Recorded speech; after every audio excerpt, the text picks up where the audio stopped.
Welcome, Suburbanites, to Geek Salad's Retro Movie Reviews from the Geek Salad Podcast. I'm Andy. And I'm Mike. And tonight, we are giving you a full spoilerific because we waited the 72 hours for the spoiler embargo to end. We are gonna talk all about this whole miniseries on Disney Plus, WandaVision. And golly gee, was it swell. Oh boy.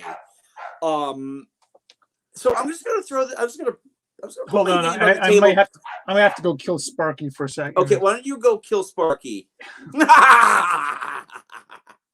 Go do that, and I'll talk a little bit about it. Hit it. No, I think I'm good. Okay. The chloroform worked this time, huh? Yeah, it was Agatha all along. All right. In the grand scheme of live action, comic book based television shows, why is this your number one? And I don't know. I would have to think about what other comic book shows. Right. Yeah, actually, this one might be number one. I feel like, I know we're going to come up with this, especially because Marvel doesn't have a lot of live action TV in the modern era. We had Lou Ferrigno, we had the Incredible Hulk. We had what was the actor's name who played Captain America with the motorcycle helmet? Oh, Rob Ryder. Was it Rob? No, it wasn't Rob Ryder. It was like a very manly name for a 70s guy. It was the guy from the Space Mutiny, right? Wasn't it Reb Brown? Reb Brown, yes. Reb Brown, that's a manly name. Leather. And we had this awful, Spider-Man, like mini movies in the 70s. And that Japanese show too, the Japanese Spider-Man show too. Do you know, while you're on Disney Plus now that WandaVision is over, if you go watch Marvel 619, it's not 619, 919 or whatever it is. Yeah. Red Brown, thank you, Kurt. Okay. Yes. We knew if we got it eventually. Marvel has got this really in-depth documentary series on there, and the first episode is Japanese Spider-Man. I watched it. It was actually a lot more interesting than I thought it would be. The entire series. And the beauty is, you can skip around, which is really nice. Yeah. But all right, so let's get back to this discussion then about WandaVision. Because, when you look at, I know that there's DC, there's a ton of DC live action out now. And some of them are very serviceable. Some overstayed their welcome. I liked Arrow, but we did not need 7 seasons of it. Well, the issue is the CW doesn't kill anything. If you can make it past the first season, you will live eternal. I have heard really good things about the Adventures of Superman and Lois. I've heard good things about it too. I think the timing wise though it's bad because they're releasing this and now Snyder is coming out.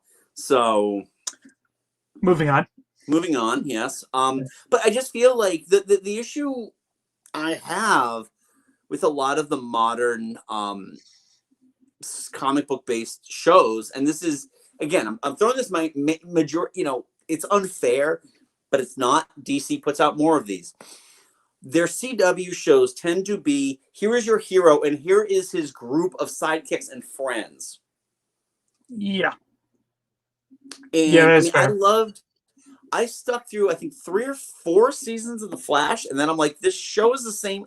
Like, I watched the season finale. It might have been the last season finale I watched, and Autumn came in, she's like, what's he trying to do? Oh, he's trying to, he messed up the Time Force, and he screwed up something. And she's like, that happened last year. And I'm like, my God, you're right.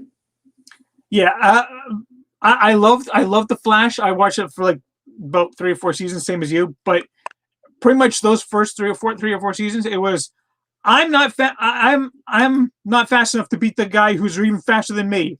End of the season. I'm fast enough to beat the guy that no longer is faster than me. Next season, cut and paste. Yeah. Next season, cut and paste. Yeah, and that is the big issue. And while I do enjoy the fact that they had an idea of a shared universe with with the Arrowverse, with all of these characters that weren't Superman or most specifically Batman, it's enjoyable, but it went on too long. Yeah, it started getting a little bit too overcomplicated. Right. And on the Marvel side, when you're talking about live action, what did you have? You had Agents of Shield. Yep.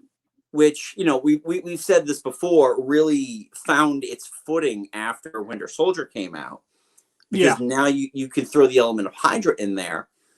I mean, I didn't watch the last season because, again, it just got to the point where you're dealing with network TV, you're dealing with 23 episodes of this, and it just gets tiresome. And I really dug that, especially pre BVS, pre Wonder Woman showing up as a live action character in a movie, that we could use Agents of Shield as the joke, that we could get Angar the Screamer as a live action character before we got Wonder Woman. We did, by the way. That's him, the Absorbing Man, all these characters that showed up in Agents of Shield. I mean, hell, we got Bobby Morse. Yeah. In that, which is really cool. And then we also a lot of. Go ahead. Sorry. Don't forget the Netflix series. Yeah, well, I was getting to that. That. I mean, the big issue I had with Agents of Shield primarily was, and I'm not faulting it on because I really enjoyed what I watched of it, was prior to it airing back in 2013, we had an entire episode dedicated to what we thought was going to happen. And we thought it was going to be the fun Joss Whedon and not other brother Whedon, who was really taking it over. And while there was some Whedonisms in it, and we're talking God, no, Joss, no, go away, Whedon. Yeah. There was some of that in there. Agent Carter, I loved Agent Carter. I didn't feel like it needed to go more than 2 seasons, but it was fun. Yeah, it was. And any excuse to have more, hell yeah, well, please. Yeah. My hall pass.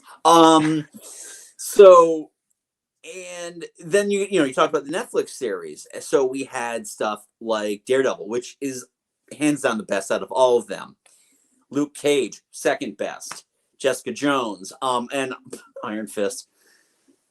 And Punisher.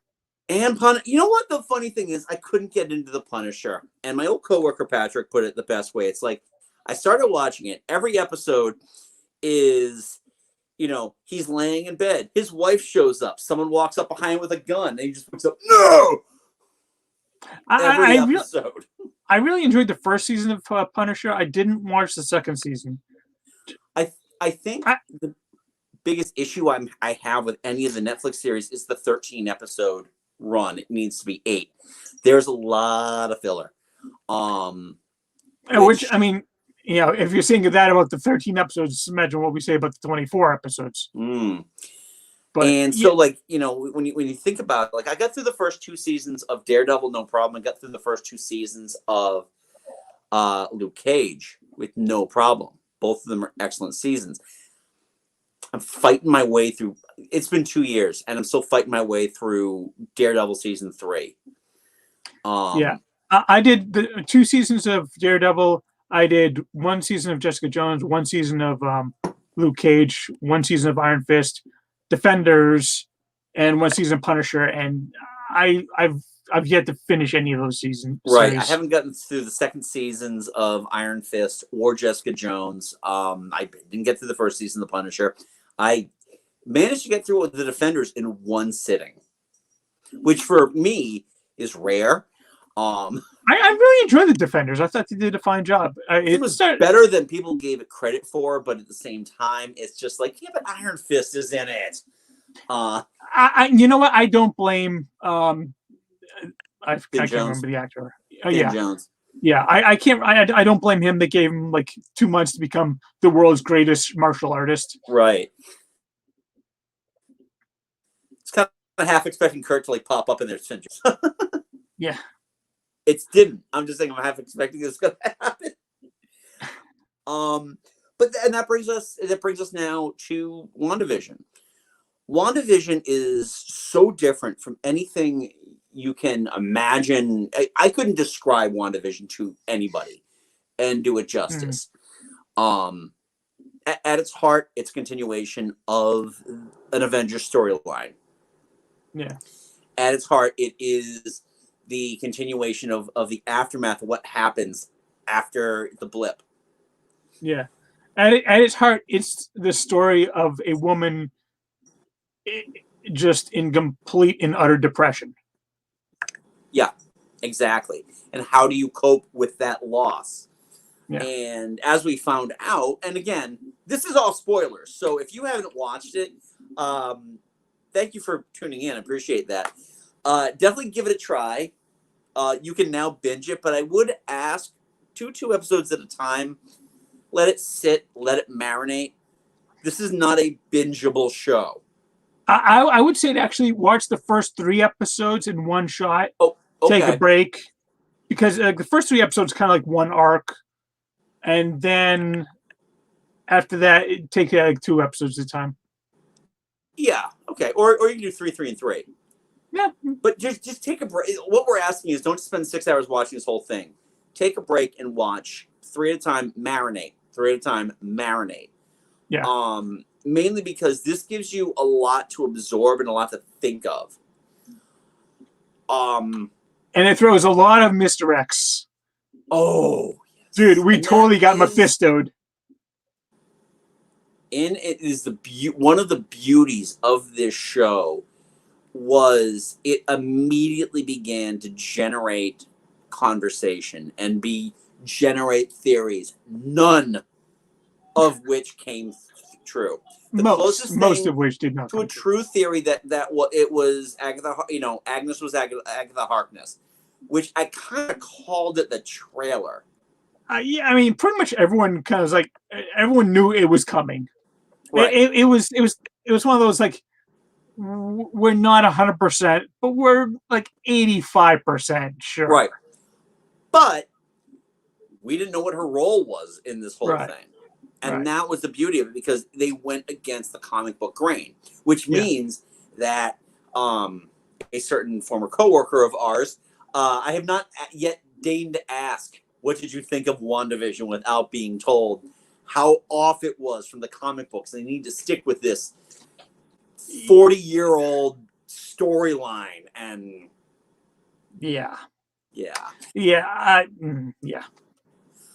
I prefer to ask Will.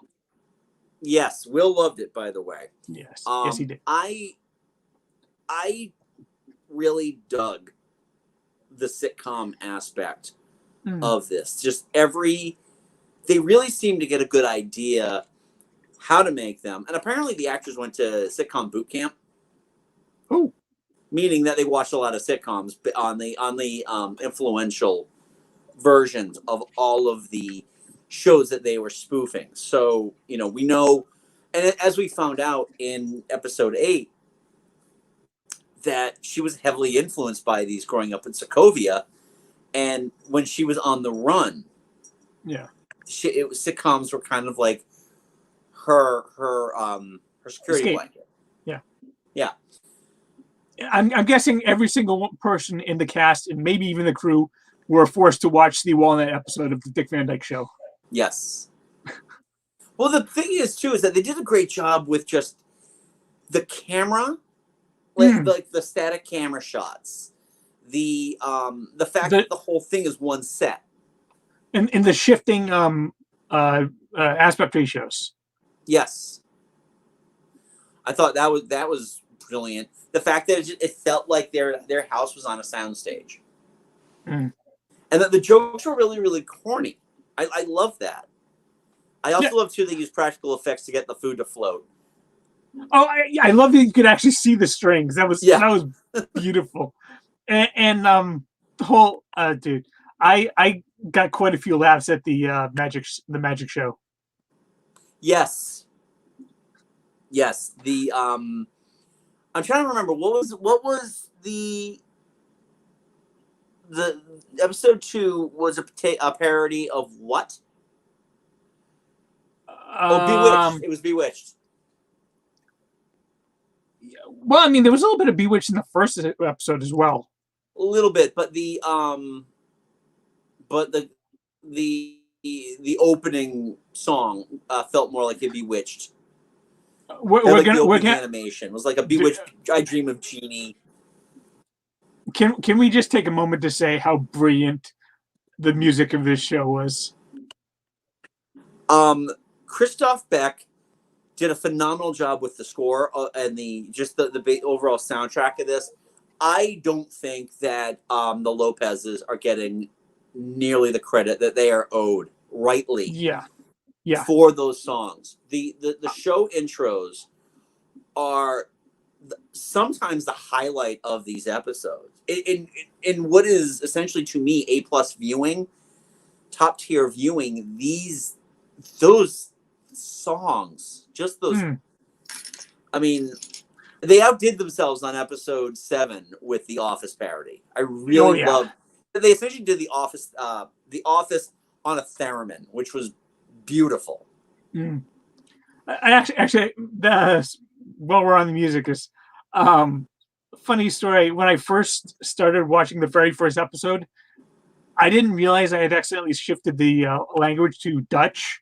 Oh no! So when the first episode opened up and it started playing like the opening theme song, like the whole thing was in Dutch. I'm like, this is an odd stylistic choice. I was like, wait a second, pause.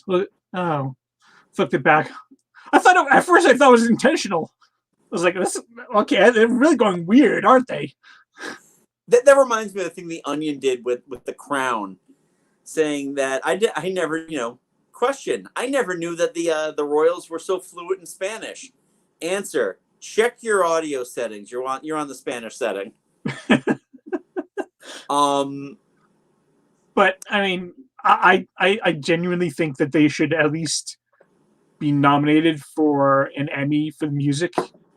I mean, if not for anything, but for Agatha all along.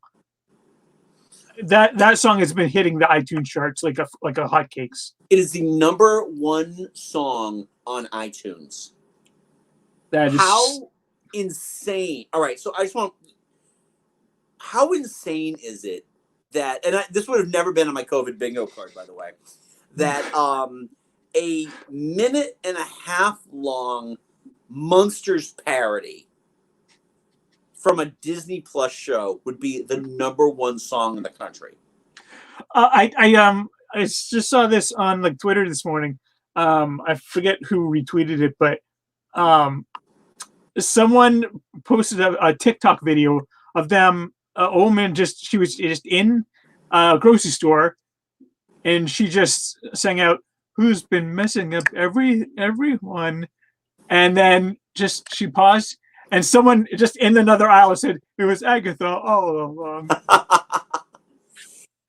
I love, because on Spotify I'm sure they did this on iTunes too, but they released every episode has a separate album. Yeah, which is really cool. But yeah, Christoph Beck. I mean, we talk a lot about the songs in this. Christoph Beck did a really great job with the score of this show.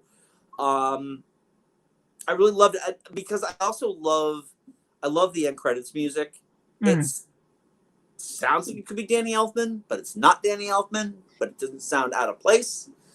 Especially the strings at the very end, right? When they go to the Wanda Vision and the conjoined rings. Yeah, and I especially, I mean, the score and especially the last episode was especially well done. Yeah, this, just like The Mandalorian, this show had a budget.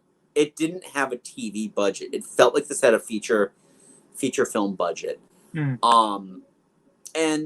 I find it admirable in a lot of ways that MCU, Disney is putting this much love, care, and money into what are essentially B characters and making them I mean, we've been saying this since Civil War that Wanda's probably the most powerful Avenger. They just haven't revealed that yet. They keep alluding to it, and now they just did. Well, I mean, she could have taken down Thanos by herself.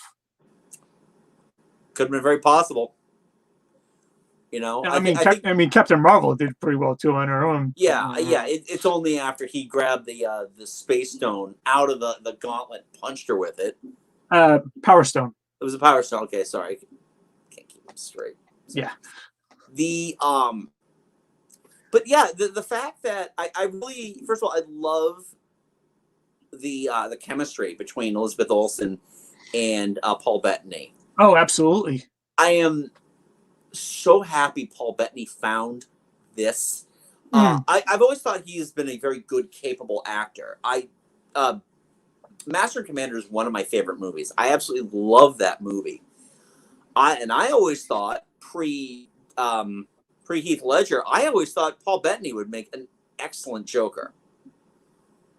I could see that. As a classic Joker, not as this whatever the fuck they're doing with the Joker going with arms wide open now, you know. The first thing I saw Paul Bettany in, at least the first thing I noticed him in, was Da Vinci Code. Oh, that's right. It's been forever since I've seen that one. Yeah, I never saw A Knight's Tale. Em keeps telling me I have to. I remember him in criminy. What's that other movie that he? Oh, A Beautiful Mind. Yeah, okay. So, he's always been a good, capable actor, and he I kind of feel like he's kind of been beyond reproach in terms of superhero movies. So showing up in Age of Ultron, showing up in Civil War, showing up in Infinity War, I think they did a good job with kind of bringing the Vision to life. Yeah, No pun intended. We've only gotten him in small bits. Yeah, but he's always been very good when you see him. Just not as memorable as I think he could have been, and that's what this episode. That's what this show did great. Is just bringing him and Wanda, who are both kind of great characters, just very much in the sides and putting them in focus. Right. Vision has always been kind of one of my favorite, on the down low characters. You know, from the comic books, I always enjoyed him, and I loved the 1982 Vision Scarlet Witch limited series. It's a 4-issue limited series that alluded to a lot of stuff about, Vision's relationship with Wonder Man and the Grim Reaper, and whether or not, because Wanda was originally Wanda Frank before she was Wanda Maximoff. Oh, going back all the way back to the 60s? Yeah, going back to when they revealed what her name was. She was Wanda Frank, and I can't remember the first name, but another Frank was the Wizard. Yeah, sorry. The Yellow Wizard. But the Wizard actually not only appears in either issue 2 or 3 of Vision Scarlet Witch, he dies in that issue. Give me 1 sec. Yep, you do that. I will continue talking about Vision Scarlet Witch. Okay. I do have to say that I really I'm taking a lot out of this entire show. There's so much story there, and the fact that this just opened the doorway for 3 separate stories to be told. Yeah. So I do love the fact that the core of this show was and always was, from the very beginning, just this relationship between Wanda and Vision. Yes, exactly. And just the fact that they left it very ambivalent as to what was happening. You could try to fill in the blanks all you wanted to, and you were wrong. Yeah, you were wrong. We got Mephisto'd. Yeah, it's funny because I know that. I think we were having this conversation, and Joe was like, Mephisto is probably not going to show up in Doctor Strange 2 because of the Chinese market. I think I mentioned that. Oh, was it you? I thought it might Yeah. have been. I thought it might have been Joe. But okay, so it was you. The whole reason why we have Mephisto in the MCU instead of Satan is because of those reasons, because of those concerns that Mephisto is not technically the devil.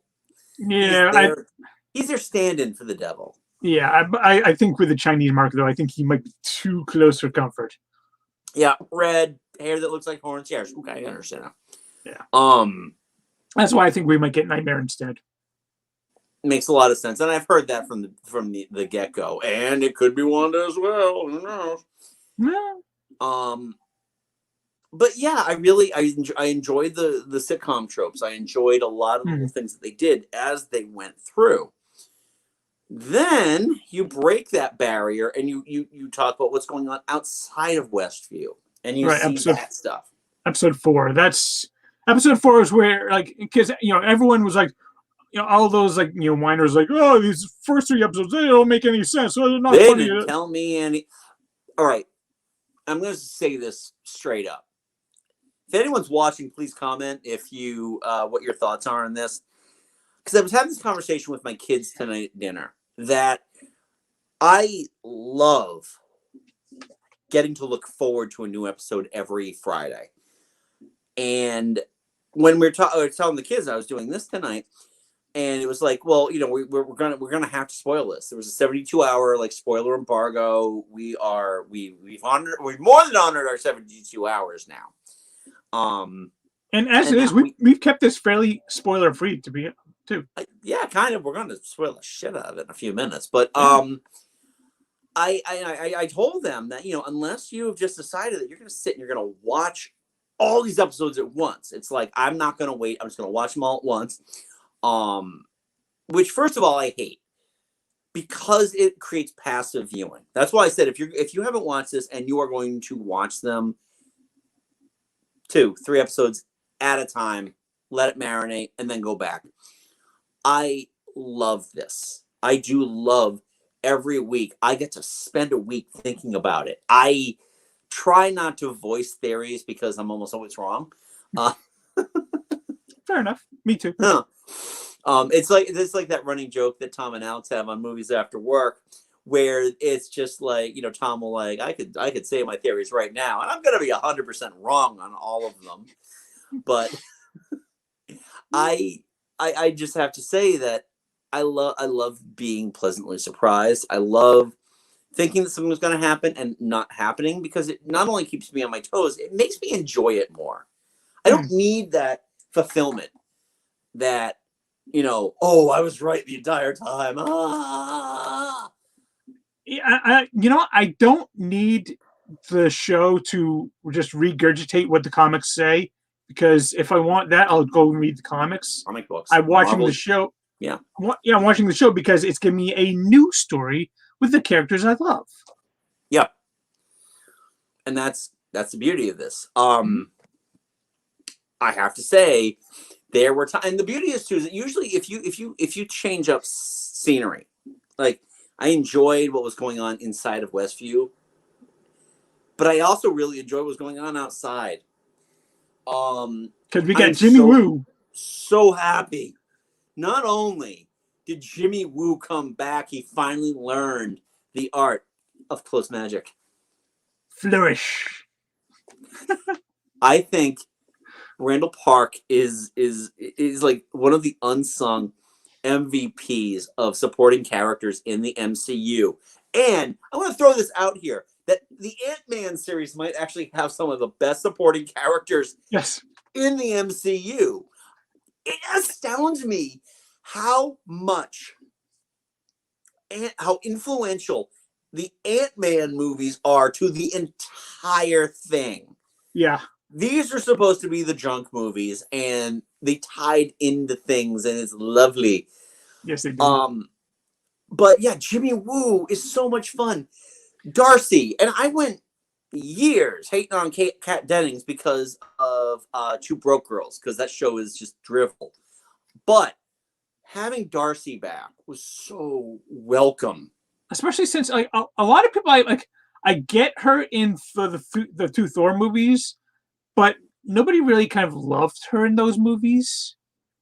We loved her in the first one. She was just kind of there. Yeah. Building off the two broke girl success in Dark World. And then we got this, and it was like, oh, now we get her as a really entertaining character. Yeah, I love, not only that, I love the character arc that she actually in that 5 years learned a new trade. But can we also say just how amazing Teyonah Parris is? Teyonah Parris is one of the best performers of this new era of the MCU. I read something that she actually saw the actress who played Monica in Captain Marvel and made sure she could emulate that smile. Yeah. And it's flawless. That just the head up, big cheeked smile is flawless. I cannot wait to see Photon. Oh yeah, Captain Marvel 2. Yeah, I can't wait for that. This show has made me so desperate to see Captain Marvel 2. Yeah. And it's funny too because I really want to feel like a lot of the Captain Marvel haters are just like, no, she won't show up there. She's gonna show something else. She'll show up in whatever Avengers movie they decide to put together again, if they decide to do another Avengers movie. But as we've proven in the last few years, you don't need to be an Avengers movie to crack $1 billion. So I can't wait to see this character really. I kind of feel like she is going to be our new Captain America. I feel like Captain Marvel is going to be, Captain Marvel will have her own thing because, again, these other worlds don't have an Avengers. But I really feel like she's going to be the new, Monica Rambeau is going to be the new throughput that they build the MCU around. Between her, if, say, for example, they make Shuri Black Panther, that you're going to see, I think you're going to see a lot of these secondary characters that were introduced in the later portions of these movies show up as being the new, they're going to show up in everything. They're going to be showing up in other people's movies. They're going to be,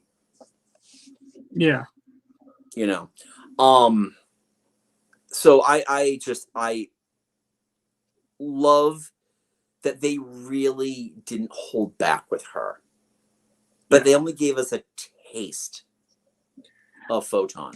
I guess there was going to be like an extended scene in like the finale where the kids, Monica and I think someone else, Darcy, I think, were supposed to like team up and try to go get the Darkhold, but end up fighting Mr. Scratchy. But yeah, I think they started filming and then they just realized, you know what, this scene is just going to shift focus away from the core story of Wanda and Vision. Yeah. So I get it. But honestly, the more you give me of Teyonah Parris as Monica Rambeau, I am just going to eat up every single bit. I loved it so much. I feel like they gave us a lot of the character development that we would be usually getting in a movie. Yeah. We got that now. So now, come Captain Marvel 2, she's already fleshed out as a character. Now we get to learn, and she gets to learn about her powers more, what her abilities are going to be. Yeah. And whether or not she's actually excited to see Nick Fury, or she's excited to see Carol Danvers, because there was that moment in episode 4, yeah, where she just, it almost feels like she didn't want anything to do with Carol. No, actually, it was episode 5. Sorry. Okay, yeah, I knew it was one of those middle episodes. Yeah, well, I mean, that's what I was referring to earlier when, like, she mentioned that Wanda could have taken on Thanos herself, and then Jimmy Woo goes up, oh, well, Captain Marvel did it, and just Monica had that look. It's like, yeah, I'm not too crazy on Carol right now. I kind of feel like, and someone brought this up, and this is a theory I'm willing to accept, that Carol cut her hair as an homage to Monique. Was it Monique Rambeau? Oh, her mother. Yeah. Give me I'm 1 second. sorry, I didn't even think to look up the name. I've got the cast right here. Keep talking. I'll look it up. Yeah, but that's the whole thing. The whole reason why Carol cut her hair. Maria Rambeau. Maria, sorry. I knew it began with an M. Yeah. That she cut her hair in solidarity with Maria while she was dying of terminal cancer. And her hair was just growing back when we saw her 5 years after the snap. Oh, I hadn't heard that. Well, I assume that the reason she's not big on Captain Marvel is because Captain Marvel was off in space while Maria was going through their fight. Right. And it's like, you were Mom's best friend. Why aren't you here? Yeah. Or why didn't you do anything? Yeah. So I'm sure we'll get an explanation for that. They just opened up Secret Invasion too, which is kind of cool. Mm.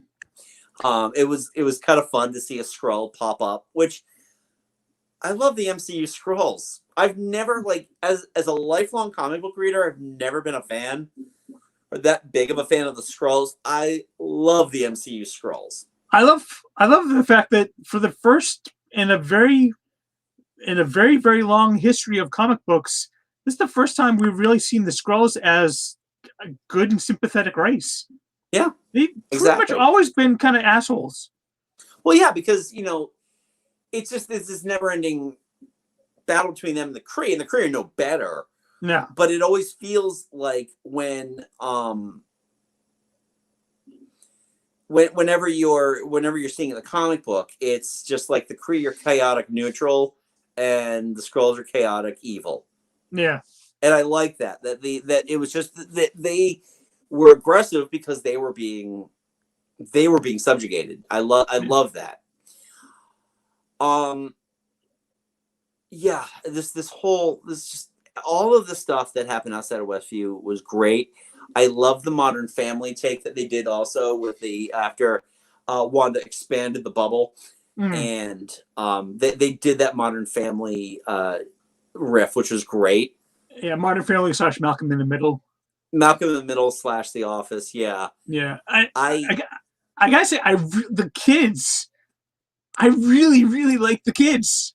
Like when they were doing the whole talking to the camera, Malcolm in the Middle thing. I thought these kids are really, really fun and charming and likable. I like the kids a lot too. The finale really kind of broke me a little bit because it's tough. Again, this is full spoilers, folks. So if you're in deep now. That the fact that their souls are still somewhere. And that last scene with Wanda using her astral projection, like Doctor Strange did, looking through the Darkhold to find her children, and that might lead. This is going to be what leads us into Doctor Strange 2, the Multiverse of Madness, and I'm not gonna lie. When she turned and said to them, like, "Thank you for choosing me to be a mother," that's when I started getting a bit verklempt. Yeah, it just went down. It just went downhill from there. Right. We haven't even talked about White Vision yet. Of everything in this show, I was not expecting to see. I was not expecting to see White Vision. And I know, one of y'all in our text chat had I kind of had an idea when Hayward is showing Wanda the body, and I'm like, I wasn't even thinking about that because I was so in the moment with it. But God, what a deep cut! That's a Marvel versus Capcom deep cut. Yeah. I mean, that was well done, well played, sir. That was excellent. And the weird thing is too, and I don't know if you got this out of White Vision, but I kind of feel like the way that Paul Bettany was playing White Vision versus Green Vision, he was playing him like he was a little sick. Not like mentally sick, just ill. Like there was something missing, something wrong. And Yeah, it reminded me, like that tint in his skin reminded me of when Elliot found when not Elliot, but Michael found found E.T. ET.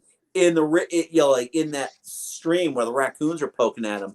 And, remember how like his flesh was like Yeah. really like white and ashy. Yeah. I really kind of felt like that's how Paul Bettany was carrying at least Vision's facials.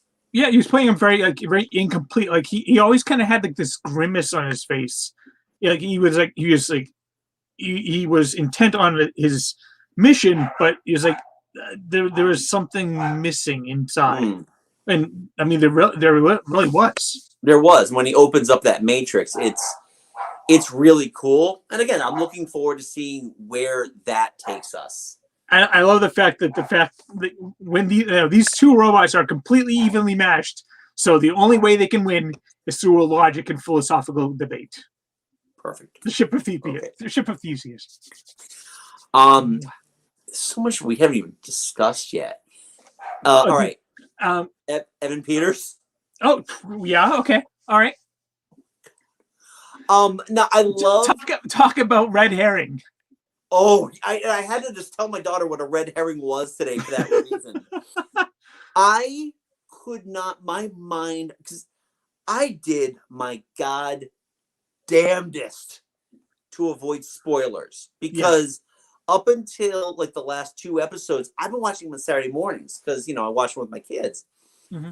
And I was just like, oh my god, is this it? Are they doing it? Like everybody thought, are they doing it? Are they pulling the trigger? Are they merging the Fox X-Men into the MCU? I mean, when they first they were talking about like her brother too much, and then they opened the door and they showed like the back of them like, did they bring in Aaron Taylor Johnson? Is it Aaron Taylor Johnson? And then they showed the face of like, oh, they went there. They went there. They went there. They recast. I love that. That is how you can do misdirection well. Yeah. Nobody has any right to be pissed off that you're not getting. Yeah. I want Fassbender back too. We're not getting him. Sorry. We're not going to get Hugh Jackman back. It's not going to happen, but you know what the funny thing about that was too is the second Evan Peters showed up, like my YouTube stream was full of like Quicksilver's greatest hits, and it was like the two super speed things that he did in the 2 movies that he was in. I'm not counting Dark Phoenix because he was barely in that one. That doesn't I count. haven't seen that one. Okay, but you did see Apocalypse, right? Yeah. All right. Do you remember that amazing feeling we had when we were watching Days of Futures Past, and we saw the time in a bottle thing? I was like, this is so much fun. Mm-hmm. I kind of felt that a little bit when I saw Apocalypse in the theater. Then I went back and I rewatched the scene. Oh, it sucks. It is rear projection. It's like they tried to do the same things that made that scene great and boost them to 11, but it just it felt nonsensical. Yeah, I as soon as I saw them bring him in, I'm like, okay, they're gonna do one of those scenes again because it was such a big hit the first time. It's probably not gonna have the same magic, and it didn't. I mean, it was a good scene. It's still one of my favorite scenes in that movie because the rest of the movie is not great. But it felt like they're trying to give you what they want, but it's not quite the same. Yeah. But man, what great redirection. The fact that they kind of addressed it at the end of that he was just under Agatha's control. He was Ralph. Yeah, he was Ralph Boner. Boner. I've really always loved Evan Peters. I mean, I don't know if you've watched any of American Horror Story, but he's usually he and Sarah Paulson are usually the best thing. Kick ass. And Gabri Sabiti. All 3 of them are like the best thing in all of those when they show up in them. Mm. And then We I kind mean, of he was talk just about Kathryn. yeah, he was just super likable the entire time. Yeah, I love his interaction with the kids, and again talk about that Halloween episode. I mean, they went deep, and we knew that we were going to see the classic Vision Scarlet Witch costumes, and I thought that was fun. Didn't have anything to do with the show except for show takes place on Halloween, but it was fun. It was it was a fun nod to make fun of that. Marvel, I think, does a really good job with making fun of the 70s costumes. Because remember season 1 of Luke Cage? Yeah. When he still had the hair and he still had that that metal thing from the experiment. He's like, I look like a damn fool. But what I do love about that episode though is the fact that it gave us the classic costume. We're like, oh, okay, that's funny, So that when we actually got the costume at the end, we were like, oh goody, goody. Yep, brought it out, made it comics accurate and modern at the same time. Thank you. And it looks so damn good too. It does. It does. It's so hard to believe that she's actually related to the Olsen twins. It really is. It really is. I keep reminding myself that.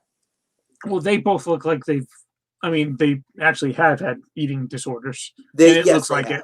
Yes. They both suffer from you need a sandwich. Finish my fries, please. But let's close out this conversation with Kathryn Hahn. She deserves an Emmy. She does. Kathryn Hahn has appeared now as 2 Marvel villains in the span of 3 years. Octavius. You're right. You're right. You are right, sir. Yes. She she was Doc Ock in the Spider-Verse. Yes. And she looks like she is having the time of her life. Now, I've seen Kathryn Hahn in a ton of stuff. She is a regular on Parks and Rec. We've watched the Bad Moms movies, so that's really kind of like when I think of Kathryn Hahn, that's what I think of. Like the horny 40 something. But wow. Yeah. Every time she is on screen, she steals the camera. She really does. It's all about her. She just opens the door, comes into the scene, and suddenly the camera's like, whoop, there she is. Yep. Oh, there are other people in it? Sorry, we're on Kathryn Hahn. Sorry. Yep. Sorry. She really is just. She is the true MVP of this entire show. It's great too because even as a villain, this could have been a real opportunity for her just to really chew scenery, and she didn't do it. I like the fact that yes, she was a villain, but she wasn't a villain because in a sense, Wanda was kind of the villain here, and she was. She came out and said it in the last. Agatha said it in the last couple episodes. Like, basically, she was calling Wanda like a child with a rocket launcher. Yeah, like you've got all this power, you have absolutely no control over it. So give it to me, so I can actually do something with it. Yes. And the funny thing is too is that whole gag about Hayward asking if she had any Wanda had any aliases, and Jimmy just looks at her, nope, not a one.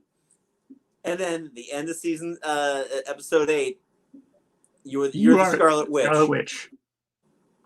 Ding ding ding.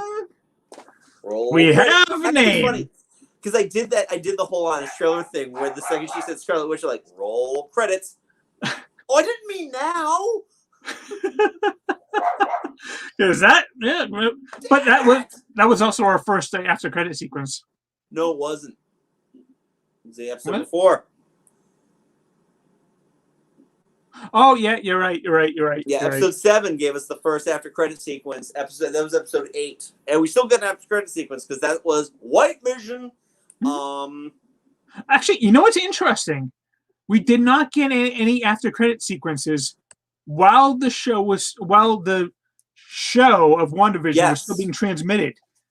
Because then that was Wanda controlling what we saw, and when she wanted to end the episode ended. After that, she didn't control it anymore, so we got a little bit more. Right. I We still got that aspect ratio. We still got like the correct TV aspect ratio, which again that changed as the the show progressed. Yeah. So, this show is a lot smarter than most people give it credit for on the first viewing. I think so, and I think a lot of that. I think what's going to end up happening is going to come down to there's going to be a lot of people. I think they're going to need to do a second watch of the show and see what they can get from the show. Now that you don't have to worry about any of your theories coming true or not coming true, how do you enjoy the show? And I've already seen one thing on Twitter where someone's like, Snyder Cut's is gonna be way better than WandaVision. Nah, dog. This is something I don't think we're gonna see again. I really don't think that we're gonna see a show like WandaVision again, especially we might get something kind of in that vein when Loki comes. I'm expecting that Falcon and the Winter Soldier. Thank you. Yeah. I really feel that is going to be more straightforward, and what's going to drive that show realistically is going to be that romantic chemistry between those two Sebastian Stan and Anthony Mackie. Thank you, Anthony Mackie. Those two have such a perfect romance. It is ridiculous. I want them to kiss. It's like, is it wrong? I just want them to kiss in one of these episodes. It's just, I'm really looking forward to this, and I'm really hoping that I want episode 1 of Falcon Winter Soldier to knock me on my ass, because I want to get that same anticipation that I've been getting, and again. The majority of everything we have talked about has been Marvel. Not Marvel, Disney Plus. Yeah. And I really feel like this is just something that they're giving us is that Friday. I get to look forward to Fridays. Drop Friday is my favorite day of the week. And not only does it start the weekend, and I work a regular job now. But I love the fact that every Friday I can look and watch this show or this movie, and I can just let it just take me and let it be my thing for the day. So I'm really looking forward to that. However, I will say MODOK is coming on Hulu in May. That was a very good trailer. Yes, that was a very good trailer. I can't wait for it.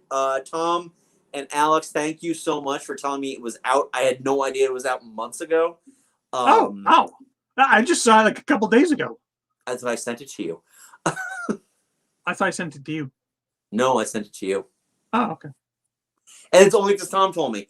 But I'm looking forward to it as well, because again, it feels like, and I'm stealing what Tom is saying here, so this is really Tom's thoughts, but I can see where he's coming from. MODOK is going to be the Harley Quinn animated series for Marvel. It really is. I can see that.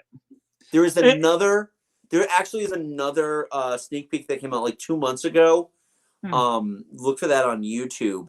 And it kind of goes to show that this will not be for kids. This is very much in the Robot Chicken vein. Yeah, it looked like it was kind of a cross between Harley Quinn and Robot Chicken.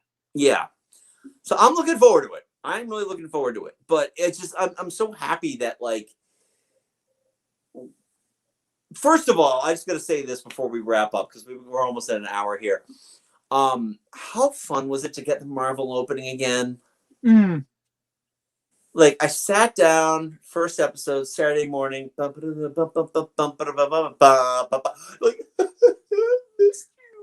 I also love the fact that in episode 8, it turned purple. Yes. I love. I'm so happy that we got this show. As you know, theoretically, we are kind of coming out of all of this. I'm so happy that we got this, and in the next 6 weeks, we're gonna get another one, and then in about the next. We're getting Falcon Winter Soldier for 6 weeks, and then we'll be to Loki. This May. So, yeah, who knows? I mean, maybe by the end of the summer, we will get Black Widow. What's that? Well, and we also have What If coming. I love What If. It looked really interesting. I have always been a What If fan. I'm so looking forward to all this. God damn it. What's really great about What If, though, means we're going to get Chadwick Boseman as Black Panther one more time. That's right. Enjoy that episode, folks. I'm just saying we're getting Jeffrey Wright as Uatu, the Watcher. Yeah. Yes, but please. I'm sworn not to interfere. It's Jeffrey Wright. It's more Jeffrey Wright, please. I'm really psyched. So anyway, that was our thoughts on WandaVision. And much more, actually. Oh, and a whole lot more. But yes, this is I think I can say this without any hesitancy. This is the best live action superhero show. Yeah, because it is so different. Because it is so, it is so unique. You cannot describe. If you can't describe it, and you just gotta watch it. It's like it's Twin Peaks for superheroes. It really is. Oh. Yeah, okay, I'll buy that. I'll buy that. It's very Lynchian. It's very David Lynchian. So anyway, what are your thoughts on WandaVision? You think a lot of things are David Lynchian. Leave a comment below, please. Keep it polite. We want to know, what were your thoughts on WandaVision? If you had theories and they did not come true, because chances are they did not come true, did you still enjoy the show? We want to know that. Give us a big thumbs up. Don't forget to subscribe, too. We are all over the place here on YouTube with our retro movie reviews, our TV reviews, and our record reviews. So check that out if you haven't checked it out already. Last week, Todd, myself, Joe, Jim, and our special guest, B-Mix, we reviewed Fleetwood Mac's Rumors. So check that out. We have nothing but love for that album. And also, Mike and I host a little podcast called Geek Salad. You can check that out wherever you get your podcast. So Stitcher, Spotify, iTunes, Google Podcasts, you name it, we're there. Check us out. You can also check us out here on YouTube. Don't forget to subscribe. If you want to follow us on the socials, we are most active on Twitter at Geek Salad Radio and on Facebook at Geek Salad Podcast.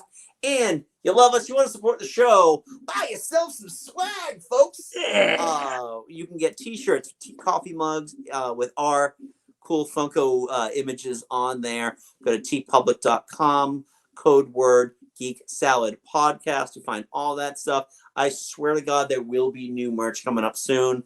I finally finished 3 new avatars for 3 of our other guests or other hosts.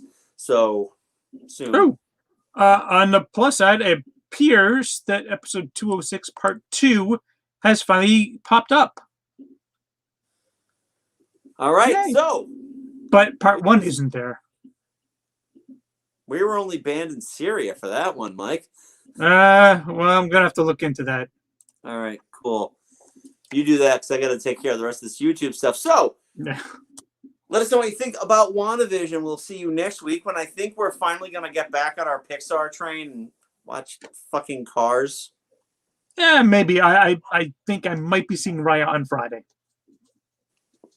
Okay, so if we don't talk Cars next week, we'll be talking Raya and the Last Dragon. Yes. So excellent. You'll see when you see the thing on there going, oh, that's Cars. Yeah, fine, fucking I'll watch it. This will be a good hate watch. So anyway, until next time, I'm Andy. I'm Mike. Go forth and be nerdful.